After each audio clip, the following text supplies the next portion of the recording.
दोस्तों कुछ हफ्ते पहले रशिया के द्वारा आयोजित मार्क्स 2021 एग्जीबिशन के दरमियान रशिया के तरफ से बनाया हुआ single engine stealth 5th generation के फाइटर एयरक्राफ्ट के मॉडल को दुनिया के सामने लाया गया। रशिया के द्वारा लाया गया ये एयरक्राफ्ट जहां पे पूरा दुनिया को हैरान किया, तो वहीं पे रशिया के ये एयरक्राफ्ट को लेके माना जा रहा है कि ये अब एक्सपोर्ट मार्केट में अमेरिका के F-35 को टक्कर देगा। पर दोस्तों इससे भी बड़ा हैरान करने का बात ये था कि एयरक्राफ्ट को दुनिया के सामने लाने के साथ साथ रशिया के द्वारा ये भी दावा किया गया कि ये 5th जनरेशन फाइटर एयरक्राफ्ट होने के बावजूद इसका कीमत 4th जनरेशन के फाइटर एयरक्राफ्ट के बराबर होगा और इसका कीमत करीब करीब $30 मिलियन के आसपास हो सकता है। दोस्तों ये पूरा दुनिया के लिए एक हैरानी का विषय इसलिए बना हुआ था कि कैसे रशिया इन फाइटर एयरक्राफ्टों को इतना कम कीमत में एक्सपोर्ट कर सकता है, जबकि इसके अलावा ये अन्य देशों के फाइटर एयरक्राफ्टों के लिए चुनौती इसीलिए भी बना हुआ था कि अगर ये एयरक्राफ्ट इतना कम कीमत में रशिया बना सकता है तो ये पूरा का पूरा दुनिया के एरोस्पेस मार्केट को ही अपने कब्जे में कर लेगा। पर दोस्तों अब बताया जा रहा है कि रशिया के द्वारा जो सुखोई 75 चेकमेट के कीमत को लेके प्रॉमिस किया गया है ये शायद रशिया के द्वारा निभाना संभव ना हो पाए। मतलब $30 मिलियन में शायद रशिया इन फाइटर एयरक्राफ्टों को तैयार ना कर सके। और दोस्तों आज के इस वीडियो में हम जानेंगे कि क्या ऐसा चुनौती रशिया के सामने हो सकता है जो इन फाइटर एयरक्राफ्टों के कीमत में इतना बड़ा असर डाले। तो डिटेल में जानने के लिए वीडियो के आखिर तक बने रहिए और चैनल को सब्सक्राइब और वीडियो को लाइक जरूर कीजिए। दोस्तों रशिया के द्वारा मार्क्स 2021 एग्जीबिशन में सुखोई 75 चेकमेट फाइटर एयरक्राफ्टों को सामने लाने के साथ साथ ये भी दावा किया गया कि ये फाइटर एयरक्राफ्ट का कीमत करीबन $30 मिलियन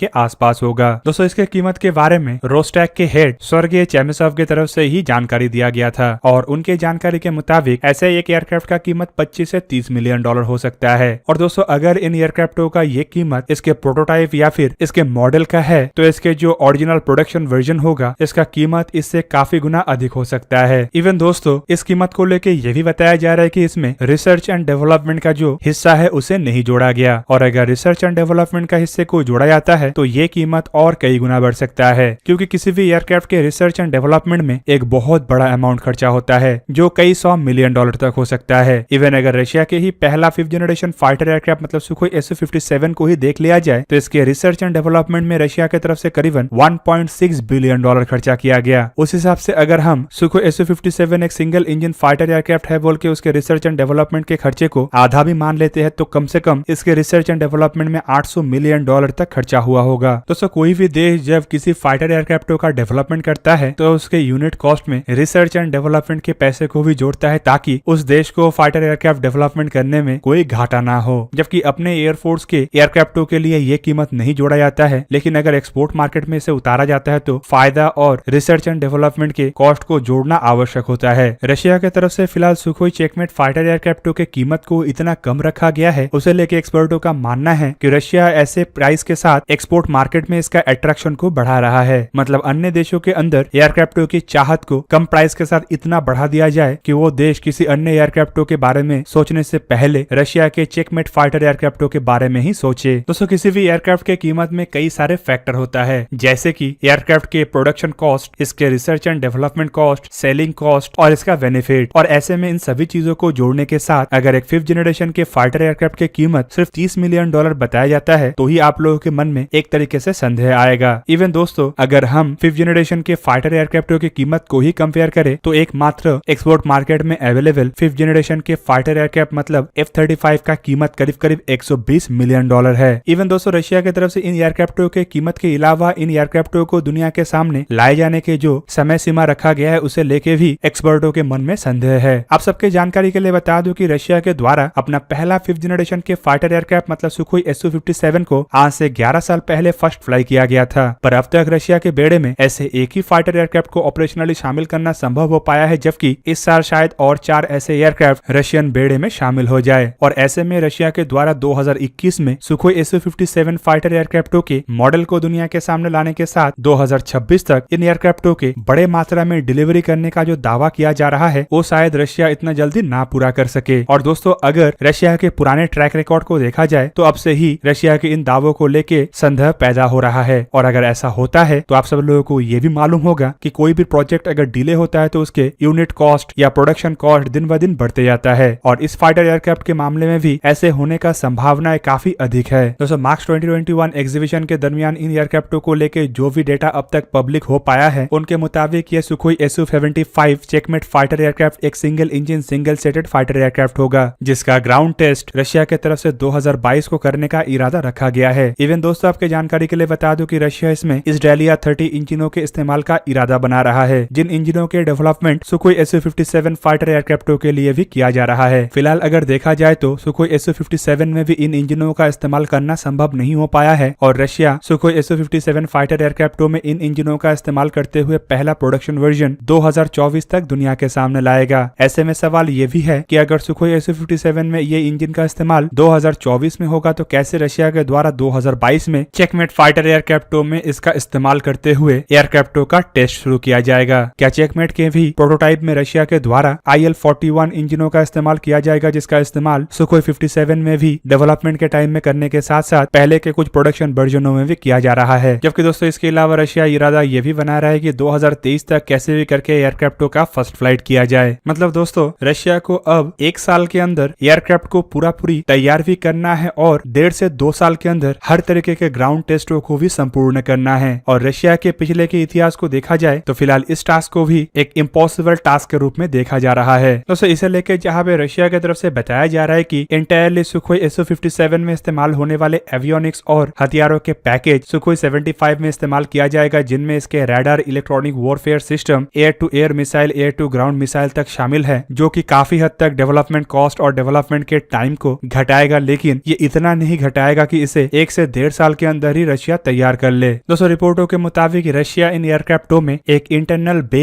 इस्तेमाल कर रहा है, जो एयरक्राफ्ट के स्टेल्थ फीचर को बढ़ाएगा और साथ में ऐसे इंटरनल बे में हर तरीके के हथियारों को लगाया जा सकेगा। आवश्यकता पड़ने पे रशिया इसे नॉन स्टेल्थ रूप में भी इस्तेमाल कर सकेगा, जिसके लिए एयरक्राफ्ट में विंग सेक्शन के नीचे एक्सटर्नल हार्ड पॉइंट्स भी है। दोस्तों फिलहाल जिस तरीके के प्लान के तहत आगे बढ़ा जा रहा है, अगर ये सही तरीके से संपूर्ण होता है तो रशिया 2026 तक इन एयरक्राफ्टों को बड़े मात्रा में प्रोड्यूस करने का इरादा रख रहा है। फिलहाल रिपोर्टों के मुताबिक रशिया ही इन एयरक्राफ्टों का पहला कस्टमर बनेगा, जबकि एक्सपोर्ट मार्केट में रशिया इन एयरक्राफ्टों को लेके भारत, वियतनाम, अल्जेरिया और यूनाइटेड अरब अमीरात जैसे देशों के साथ भी एक्सपेक्टेशन रख रहा है। दोस्तों रशिया के उच्च अधिकारियों के द्वारा तो बयान देते हुए ये तक कहा गया है कि आने वाले 15 साल में रशिया के इन फाइटर एयरक्राफ्टों का कम से कम 300 प्रोडक्शन वर्जनों को तैयार किया जाएगा, जो रशिया द्वारा इंटरनेशनल मार्केट में मतलब अपने एलाई देशों को बेचा जाएगा। और ये सभी चीजों का दारोमदार टिका हुआ है इन एयरक्राफ्टों की कीमत के ऊपर। दोस्तों एयरक्राफ्ट का कीमत भी टिका हुआ है एयरक्राफ्टों के तय समय पे तैयार होने के ऊपर। रशिया की इंडस्ट्री शायद इन एयरक्राफ्टों को तेज गति से प्रोड्यूस कर सके, क्योंकि ऑलरेडी रशिया द्वारा बीते कई सालों से एयरक्राफ्टों का प्रोडक्शन किया जा रहा है, जिनमें 4th जनरेशन के फाइटर एयरक्राफ्ट भी शामिल है। लेकिन सोवियत यूनियन टूटने के बाद रशिया के फाइटर एयरक्राफ्टों के डेवलपमेंट का इतिहास इतना अच्छा नहीं है कि किए गए इन सभी दावों को हम आंख बंद करके सही मान ले। दोस्तों फिलहाल रशिया इन एयरक्राफ्टों के द्वारा इंटरनेशनल मार्केट में अपने कदम को फिर से पहले के जैसे मजबूत बनाना चाहता है, जो एक तरीके से देखे तो अब अमेरिका और चाइना के तरफ झुक चुका है। बीते कुछ सालों में चाइना के द्वारा बड़े हद तक रशिया के हथियारों को कॉपी करते हुए रशिया के हथियारों के मार्केट को हथियाया गया है और चाइना कॉपी करने के वजह से काफी कम लागत में सस्ते एयरक्राफ्टों का निर्माण करता है। दूसरी तरफ जो देश इकोनॉमिकली स्ट्रॉन्ग है वो ज्यादातर यूरोप और अमेरिका जैसे देशों से एयरक्राफ्टों को परचेस कर रहा है, और जो देश इकोनॉमिकली अमेरिकी या फिर यूरोपियन एयरक्राफ्टों को एफोर्ड नहीं कर सकता है वो एक सस्ता ऑल्टरनेटिव को ढूंढ रहा है। ऐसे में रशिया के लिए खाली बेहतरीन फाइटर एयरक्राफ्ट निर्माण करना ही प्रमुखता नहीं रहेगा, बल्कि एयरक्राफ्टों को इतना कीमत में रशिया को निर्माण करना पड़ेगा जो चाइना के 2th दर्जे के इक्विपमेंटों को कीमत के मामले में भी काउंटर कर सके। फिलहाल दोस्तों माना जा रहा है कि अगर एयरक्राफ्टों के प्रोडक्शन कॉस्ट, इसके मार्केटिंग कॉस्ट और इसके रिसर्च एंड डेवलपमेंट कॉस्ट को एक साथ जोड़ा जाए तो शायद इन एयरक्राफ्टों का कीमत $30 मिलियन